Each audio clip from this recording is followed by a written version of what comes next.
এই তোমরা কোথা থেকে আসছো? তোমার হাজবেন্ডের হরমোন পাইছে 1.4 টেস্টোস্টেরন হরমোন। একটা পুরুষ মানুষের হরমোন যদি কমে কয়েকটা প্রবলেম হয়, মেজাজ খিটখিটে হবে, বোর কোনো কথাই ভালো লাগবে না, সব কথাই রিয়াকশন করবে।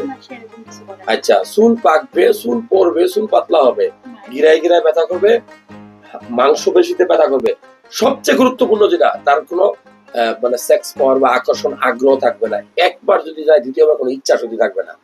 এটা কি আছে? তোমার হরমোন একদম কম, তাহলে বাড়াবা কেমনে? দুশ্চিন্তা মুক্ত থাকবা, বেশি করে ডিম খাবা, কুসুম সহ কলা খাবা, সবজি খাবে, যে কোনো ডিম অর্ধ সিদ্ধ কিনা কুসুমটা খাবে, ডিমটা খাবে, মাংস খাবে সপ্তাহে 3 দিন, বাদাম খাওয়াবা, কলা খুব গুরুত্বপূর্ণ, খেজুর খুব গুরুত্বপূর্ণ, রাত্রে পারলে 1 গ্লাস দুধ খাবে। এখন এগুলো শুনে মাইন্ড করে বলছি কি রে ভাই এত খাবার খাইবো কোথায়? ভাই তোমার তো আসল জিনিসই নাই, তুমি টাকা পয়সা ধন সম্পত্তি কি করবা?